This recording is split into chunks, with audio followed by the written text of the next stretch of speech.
একদিকে যমুনা গিলেছে পাঠশালা, অন্যদিকে শিশুদের শিক্ষা গ্রহণের অদম্য স্বপ্ন। শতবর্ষের ইতিহাস বুকে নিয়ে দাঁড়িয়ে থাকা একটি বিদ্যালয় আজ হারিয়েছে নিজের ভবন। তবুও থেমে নেই পাঠদান। বাঁধের উপর টিনের অস্থায়ী ছাউনি এখন তাদের শ্রেণীকক্ষ, আর প্রতিকূলতায় যেন প্রতিদিনের পাঠ্য বই। নদী হয়তো শিক্ষার ভবনটি কেড়ে নিতে পেরেছে, কিন্তু স্বপ্ন কেড়ে নিতে পারেনি। বগুড়ার সারিয়াকান্দির সেই সংগ্রামী বিদ্যালয়ের গল্প জানাচ্ছেন আব্দুর রহিম।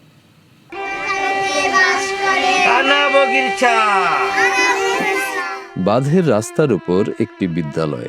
এখানে কোনো দরজা জানালা নেই। খুঁটির উপর টিনের চালার অস্থায়ী ছাউনি। সারি সারি বেঞ্চে শিক্ষার্থীরা বসে।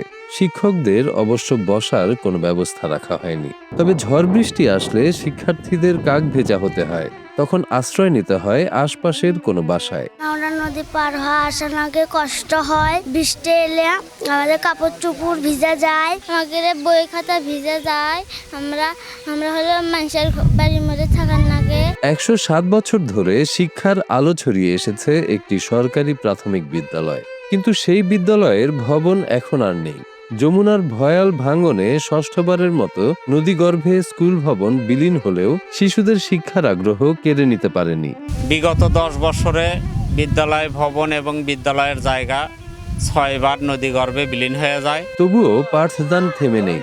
বগুড়ার দুর্গম চরাঞ্চলে বন্যা নিয়ন্ত্রণ বাঁধের ওপর শিক্ষকদের উদ্যোগে তৈরি অস্থায়ী টিনের ছাউনির নিচেই চলছে ক্লাস। এই বাঁধের উপর ছাপড়া ঘরের মধ্যে শিক্ষার্থীদের পাঠদান কর্মসূচি চালিয়ে যাচ্ছি। এখানে আসলে পাঠ দিতে গিয়ে আমাদের অনেক সমস্যার সম্মুখীন হতে হয়। দেখা যায় পাঠদানকালীন সময়ে হঠাৎ করে যদি বৃষ্টি হয়, বাচ্চাদের কাপড় চোপড় এবং বই পুস্তক ভিজে যায়, ফলে পার্শ্ববর্তী কোনো রুমে গিয়ে তাদেরকে আশ্রয়ে রাখতে হয়, অথবা জোরে বাতাস আসলে বই পুস্তক উড়ে যায়। আমাদের চর থেকে আসতে কষ্ট হয়, তবে আমরা চর থেকে এসে এখানে একটা ছাপড়ার মধ্যে ক্লাস করি। এটি কোনো বিদ্যালয়ের ভবন নয়, তবে এটিই এখন শ্রেণীকক্ষ। বগুড়ার সারিয়াকান্দি উপজেলার হাটশেরপুর ইউনিয়নের চক্রতীনাথ সরকারি প্রাথমিক বিদ্যালয়ের নতুন ঠিকানা এখন যমুনা নদীর বন্যা নিয়ন্ত্রণ বাঁধ। যেখানে একসময় বিদ্যালয়ের পাকা ভবন দাঁড়িয়েছিল, আজ সেখানে বইছে যমুনার ভয়াল স্রোত। বিদ্যালয় ভবনটি নদী কেড়ে নিয়েছে। আমাদের বিদ্যালয়টি নদী ভাঙ্গনের কারণে নদীগর্ভে বিলীন হয়ে গিয়েছে। শিক্ষার্থীদের শিক্ষণ ঘাটতি পূরণের জন্য আমরা শিক্ষকদের আর্থিক সহায়তা নিয়ে এই বাঁধের উপর ছাপড়া ঘরের মধ্যে শিক্ষার্থীদের পাঠদান কর্মসূচি চালিয়ে যাচ্ছি। এখানে আসলে পাঠ দিতে গিয়ে আমাদের অনেক সমস্যার সম্মুখীন হতে হয়। 1919 সালে প্রতিষ্ঠিত বিদ্যালয়টি একসময় ছিল এই অঞ্চলের শিক্ষার অন্যতম প্রাণকেন্দ্র। আশপাশের গ্রামের শত শত শিক্ষার্থী এখানে পড়াশোনা করত, কিন্তু বছরের পর বছর যমুনার ভাঙনে হারিয়ে গেছে গ্রাম, বিলীন হয়েছে মানুষের বসতভিটা। অনেক পরিবার বাধ্য হয়ে অন্যত্র চলে যাওয়ায় শিক্ষার্থীর সংখ্যাও কমে গেছে। এক সময় যেখানে কয়েকশো শিক্ষার্থীর পদচারণায় বিদ্যালয়টি মুখর ছিল, এখন সেখানে হাতে গোনা কয়েকজন শিক্ষার্থী। সামনে বড় একটা নদী, যে নদী পার হয়ে আমার শিক্ষার্থীদের আসতে হয়। এর ফলে এই নদী পার হয়ে তাদের যে একটা জীবনের রিস্ক থেকে যায়, তাই তাদের প্যারেন্টসরা এখানে পাঠাতে চায় না। বিদ্যালয়ে পৌঁছানোও যেন নিত্যদিনের পরীক্ষা। সুজাতপুর চরসহ বিভিন্ন চরাঞ্চল থেকে ছোট ছোট শিক্ষার্থীরা দীর্ঘ পথ হেঁটে নদীর ঘাটে আসে। এরপর খেয়া নৌকায় যমুনা পার হয়ে আবার বিদ্যালয় পর্যন্ত হাঁটতে হয়। আবহাওয়া প্রতিকূল হলে সেই যাত্রাও অনিশ্চিত হয়ে পড়ে। তবুও লেখাপড়ার প্রতি অদম্য আগ্রহে শিশুরা প্রতিদিন বিদ্যালয়ে আসে। এখানে সবার জন্য প্রয়োজনীয় সুযোগ সুবিধাও নেই। আমাদের বাথরুম নাই, হলে অনেক কষ্ট হয়। কল পায়খানা নাই, বৃষ্টি আসলে বই খাতা ভিজে যায়, আমরা ভিজে যাই। গরমে গাও একবারে ঘেমে যায়। সেজন্য সরকারের কাছে চাই আমরা নতুন স্কুল চাই, পড়ালেখা ভালো হয়। বিদ্যালয়ের ভবন হারিয়ে গেলেও শিক্ষকরা হার মানেননি। নিজেদের উদ্যোগে বন্যা নিয়ন্ত্রণ বাঁধের ওপর অস্থায়ী টিনের ছাউনি তৈরি করেছেন। সেখানেই নানা প্রতিকূলতার মাঝে নিয়মিত পাঠদান চলছে।